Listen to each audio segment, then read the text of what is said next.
But I think the reason why you had the relationships with everybody is your time with the Redskins. And that's where you come into play. That's where the nucleus of like the entire league is right now. It's incredible. It is so incredible. Everywhere was and like, we got fired. He was there. He was there. We got fired. That is, how did it not work out there with that many brains? Well, I think it just goes to show you the power of the player. I mean, You put the mic below. No. The power of the player. Yeah. You got to have great players in order to have success in this league. And not to say that we didn't. For whatever reason, it didn't come together. Mm-hmm. We had the one good year in 2012 where we won our division and lost to Seattle in the playoffs. Robert tore his ACL, and the next year was a complete disaster. I think we went 3-13. Yeah, that was 3-13. We got just smashed by the Kansas City Chiefs. Oh yeah, and there was that's when I knew it was all over. That's after when, that game. Who was it, Coach Burns? You knew you guys were done after that? Oh yeah, yeah. And you didn't get retained by the group. I did not. Got you. No, because a few of them did. Yes. Yeah. Sorry to. Sean did. Yeah. Sean, Raheem. There's a couple guys. That's right. But not many. Yeah, not many survivors. No, that's kind of the way of our. It's the way of our profession. Yeah. How does that ever eat at you a little bit? Like knowing that the NFL stands for not for long, and you're just I do think it. Over? I just think that if you're smart about it, it just ups your urgency level. Mm. You gotta be urgent in everything we do, and you can't take it for granted. Even when you feel like you have a good team, like to me, that's when you have to push even more. So you can't let anybody kind of get complacent or rest. And so yeah, but that's it. But it's the beauty of our league too. Just the competitiveness. I don't think there's. What the hell is that? That was right above your head too. That kind of scared the shit out of me. What do we got up there, guys? I don't know. We got like rats or something. What kind of place are we renting here? I don't know. Josh Jacobs stayed here when he first got here. I know. That's what Alec Ingold. He texted when he saw a video of ours post last night. He's like, "This is the spot I run out every time I come wild. to Wisconsin." Well, I mean, shoot, it's nice and convenient. Lambeau's right across the street. It's an interesting setup here. Dude, it's a cool town. It's like knowing that you just kind of like drive in this small town, then out of nowhere, Lambeau Field just pops up. It's kind of the center of it all. Yeah, it's like this town revolves around the fall and then preparing for the fall. Like all the other seasons is like, I can't wait for August to get here. It's got to be nice for a head coach knowing that there's not as many distractions. There's zero distractions. So like if you can't get the most out of somebody here, I don't think you can do it anywhere. I love it personally because we don't have a lot of issues with our players and our guys can focus on football. I know even for me, and I think our coaches, you could say the same thing for. I mean, you focus on your job and your family. Yeah. Josh was telling us about your schedule. You got to love schedule. Wednesdays getting done at like 3:00.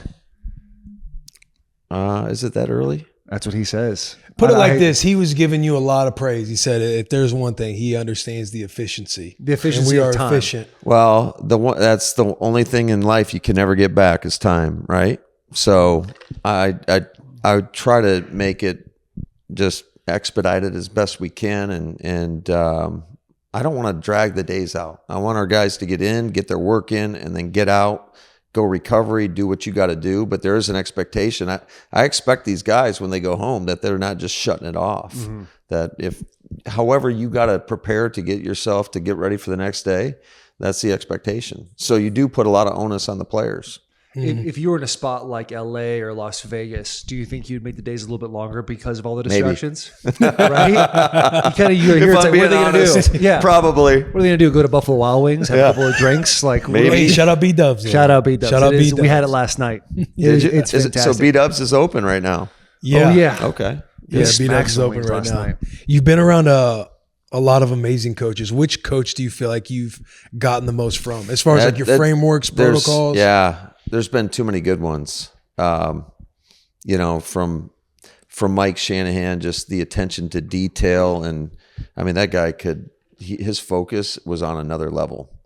To Kyle, he's never happy with anything, but I think that makes you better at what you do. I mean, you always feel that urgency, that pressure and you better think things through before you bring him an idea. Otherwise, you're probably going to get your face ripped off.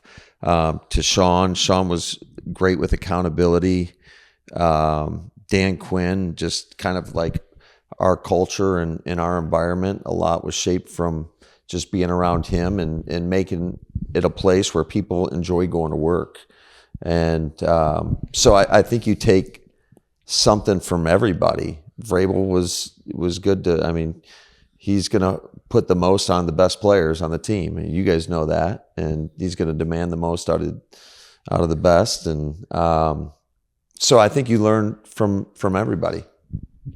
I want you to tell the story of the locker room at halftime with Taylor and Vrabel.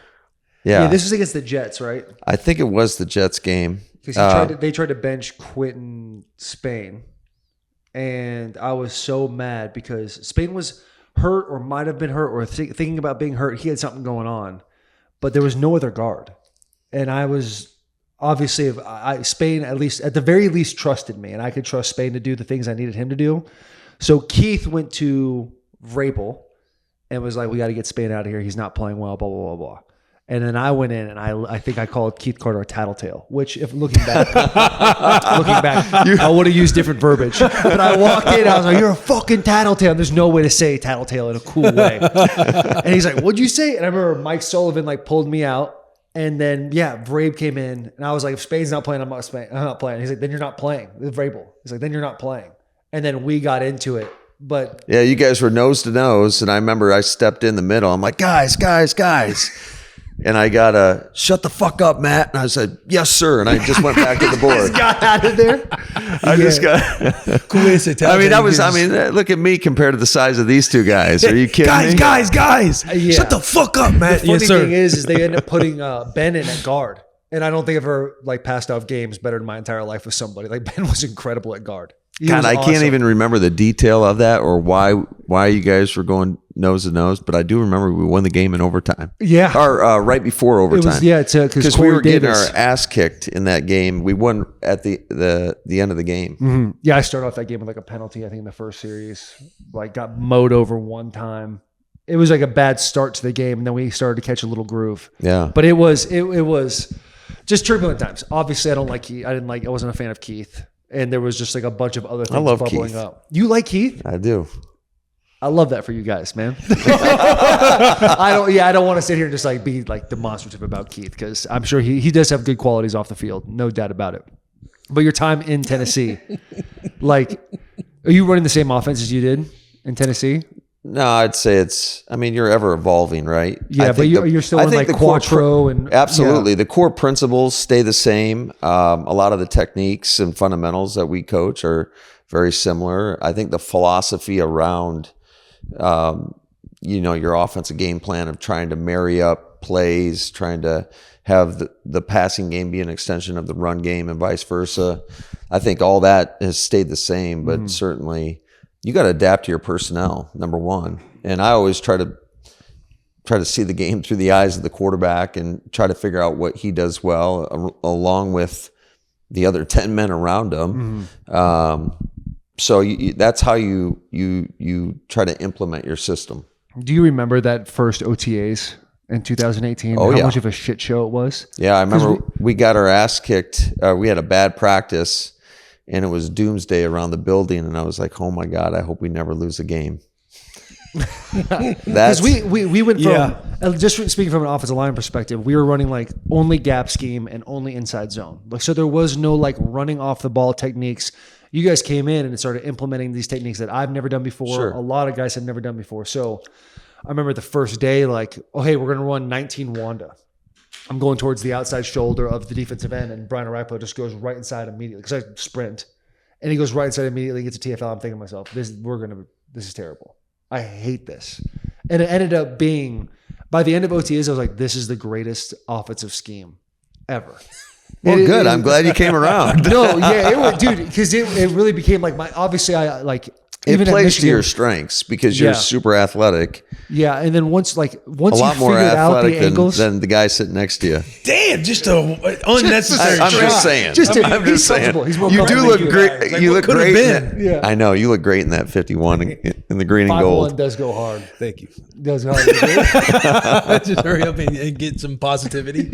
Yeah, but I love that offense. I love it. The Wanda, all of it. Yeah. The sprinting off the ball, the cutoffs, like it became my favorite thing. But everything has to tie in together. The back's path with the O-line, the quarterback, everybody has a responsibility. You know, we're going to demand that the wide receivers block. And I think that's one thing that I'm really proud of with our group is they're going to go battle. They're going to fight their ass off on every play. And I don't think you see that, from every team around the league.